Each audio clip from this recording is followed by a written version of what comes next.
Hello friends, welcome to ஜெயம் சமையல். இன்றைக்கி நம்ம சமையல் என்ன பார்க்க போகிறோம்னா, ஒரு ஓமப்பொடி தாங்க பார்க்க போகிறோம். இது செய்யறதுக்கு வெறும் ஒரு 10 நிமிஷம் இருந்தால் போதுங்க.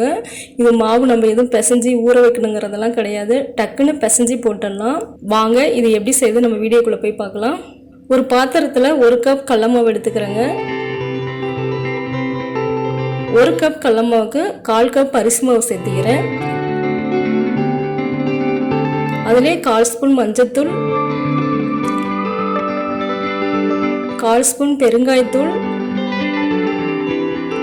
1/2 ஸ்பூன் உப்பு. இந்த மாவுக்கு தேவையான அளவுக்கு உப்பு போட்டுக்கலாங்க. 1 ஸ்பூன் பட்டர் சேர்த்துக்கிறேன். நீங்கள் உங்ககிட்ட பட்டர் இல்லைன்னா கொஞ்சம் எண்ணெய் காய வச்சு சூடான எண்ணெய் எடுத்து இதில் சேர்த்து பிசைஞ்சிக்கிட்டா அதுவும் நல்லாயிருக்கும். 1 ஸ்பூன் ஓமத்தை நான் தண்ணியில் ஊற வச்சு மிக்சியில் அரைச்சி வச்சுருக்கேங்க. அந்த தண்ணி இதில் ஊற்றிக்கிறேன். இதை ஊற்றி நம்ம நல்லா பிசைஞ்சு விட்டுக்கலாம். இப்போ இந்த மாவுக்கு தேவையான அளவுக்கு கொஞ்சம் கொஞ்சமாக தண்ணி ஊற்றி நம்ம நல்லா பிசைஞ்சிக்கலாம்.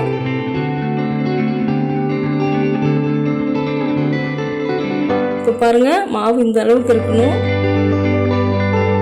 இது ரொம்ப கெட்டியாகவும் இருக்கக்கூடாது, ரொம்ப கொல கொள்ள இருக்கக்கூடாது.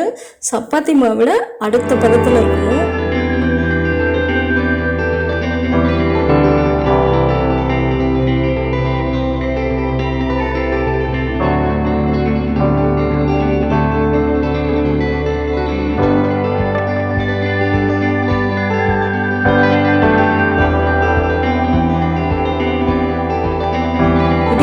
மாவு பிசைய முடியல, அந்த மாதிரி இருந்தால் கரெக்டாக இருக்குங்க.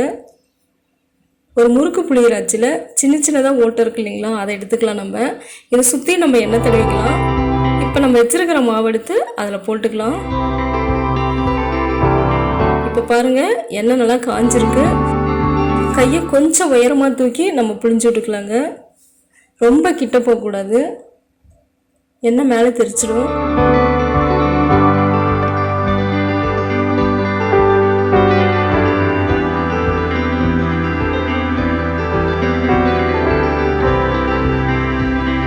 இப்போ பாருங்கள் எவ்வளோ பபுள்ஸ் வருது. இந்த பபுள்ஸ் எல்லாம் அடங்கினா நமக்கு இது வெந்துருச்சுன்ட்டு அர்த்தங்க. நம்ம திருப்பி போட்டுக்கலாம்.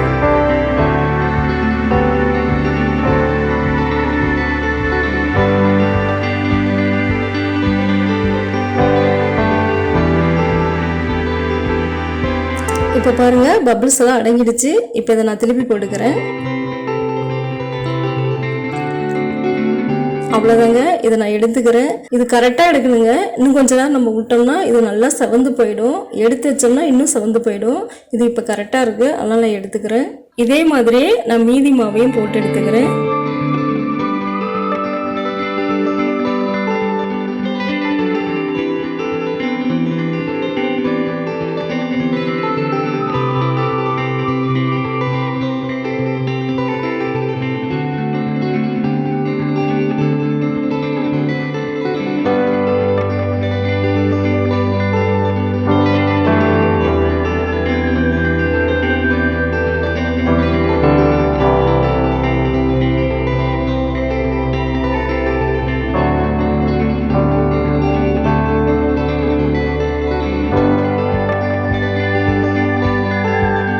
இப்போ கொஞ்சம் கருவேப்பிலை போட்டு நான் எடுத்துக்கிறேன்.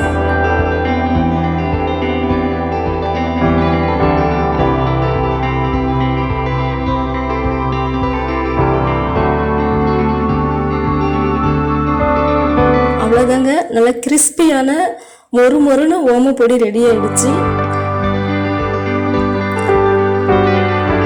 ஒரு டீ போடுற நேரத்தில் இந்த ஸ்நாக்ஸ் நம்ம செஞ்சிடலாங்க. இனி கடைக்கு போய் நம்ம வாங்கணுங்கிறது கிடையாது. ஒரு 10 நிமிஷத்தில் செய்யக்கூடியது தான் இந்த ஓமப்பொடி. நீங்களே இதே அளவுகளோடு செஞ்சு பாருங்கள். இந்த வீடியோ உங்களுக்கு பிடிச்சிருந்தா லைக் பண்ணுங்கள், ஷேர் பண்ணுங்கள். ஜெயம் சமையலுக்கு சப்ஸ்கிரைப் பண்ணுங்கள். நன்றி.